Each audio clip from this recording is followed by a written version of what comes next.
Salut tout le monde, bienvenue à Finances fondamentales, le podcast d'éducation financière qui se prend pas au sérieux.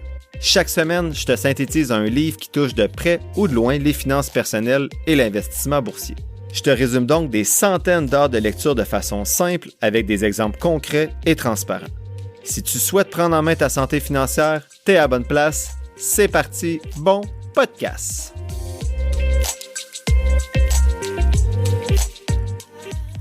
Salut tout le monde, bienvenue au 121e épisode de Finances fondamentales. Bien heureux ce matin de vous faire la synthèse du livre de Darren Hardy écrit en 2019 qui s'intitule « L'effet cumulé, choisissez de décupler votre réussite ». Il y en a peut-être qui ont détecté, j'allais dire, décupler votre richesse, mais non, c'est bien réussite, donc bravo à ceux qui ont un œil de lynx.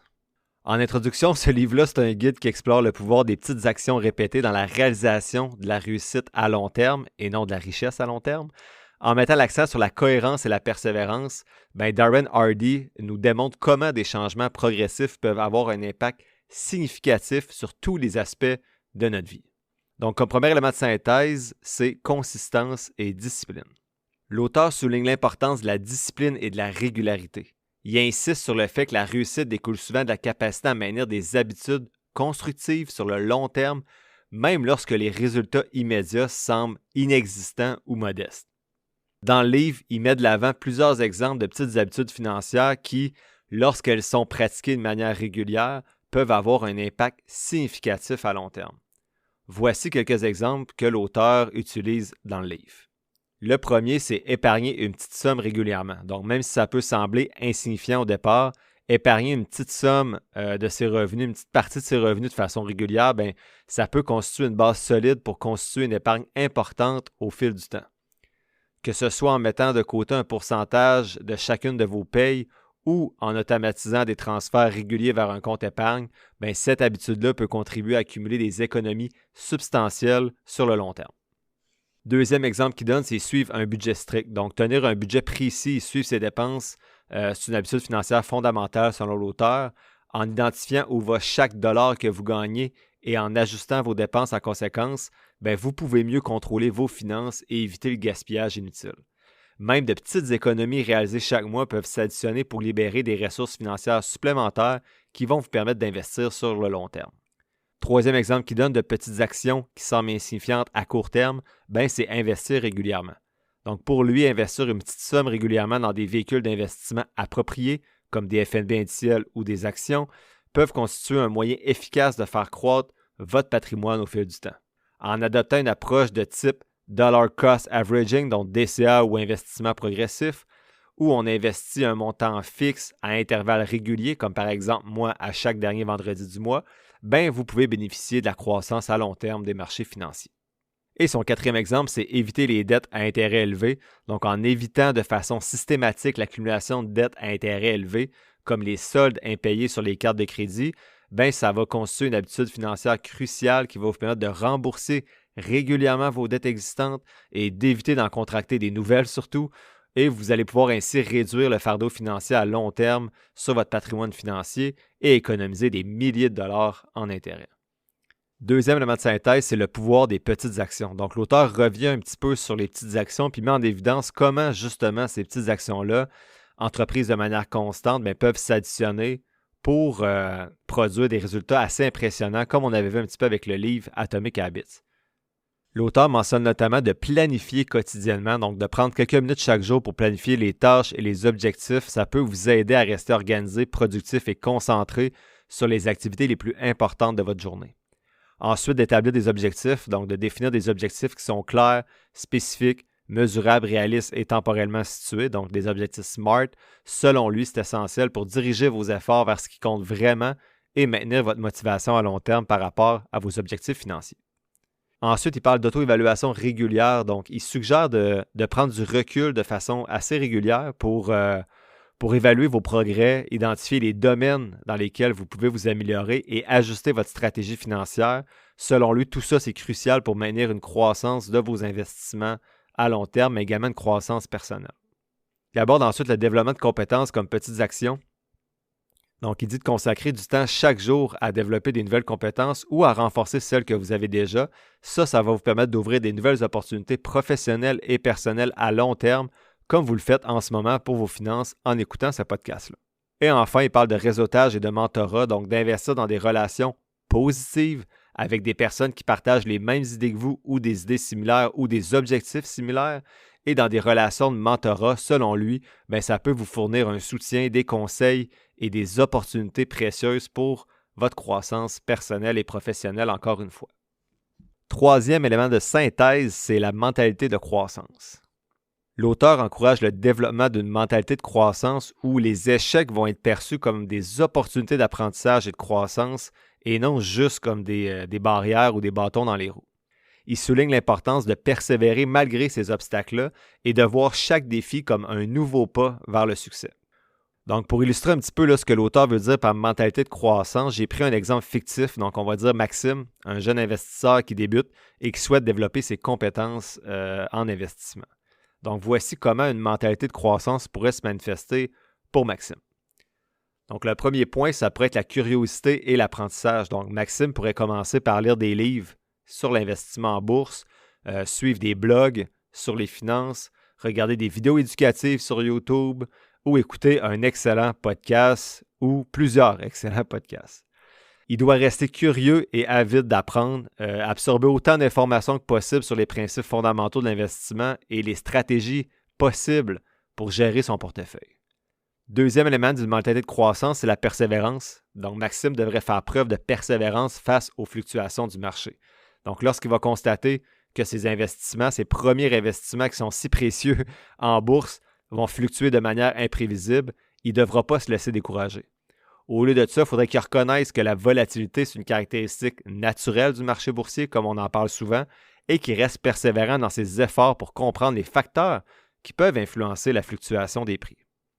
Troisième caractéristique d'une mentalité de croissance, c'est l'adaptabilité. On a réussi. Donc, Maxime devrait être adaptatif. Ça ne marche pas. Il devrait démontrer de l'adaptabilité face aux nouvelles informations avec lesquelles il va être mis en contact, notamment sur les tendances du marché. Donc, il doit être prêt à s'ajuster, à ajuster sa stratégie d'investissement en fonction des données qu'il collecte et des changements dans l'environnement économique. Par exemple, s'il découvre sur le tard l'efficacité des FNB indiciels, il doit être prêt à adapter sa stratégie en transférant une partie de ses investissements dans ce type de produit-là. Quatrième élément pas quatrième élément de synthèse, mais quatrième caractéristique d'une mentalité de croissance, c'est la patience. Donc, dans ce cas-ci, Maxime devrait avoir une vision à long terme. Donc, plutôt que de chercher des gains rapides, il devrait adopter une approche patiente et qui est orientée vers le long terme en matière d'investissement.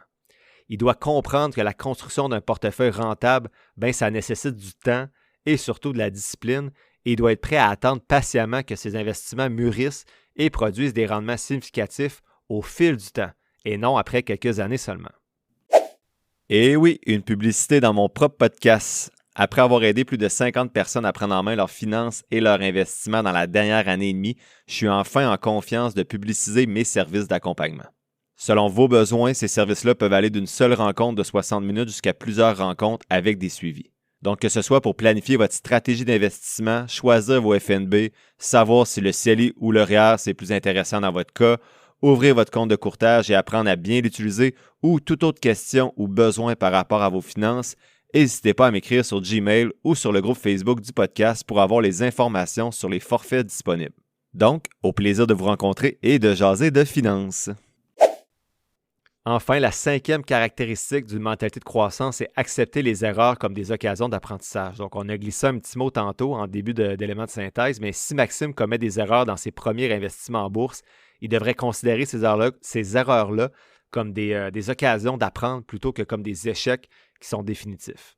Il devrait analyser ses erreurs, identifier les leçons à en tirer et utiliser ces expériences-là pour affiner sa stratégie d'investissement et éviter les mêmes erreurs à l'avenir. Donc, on dirait que j'essaie de parler trop vite aujourd'hui, les mots ne sortent pas tous comme il faut.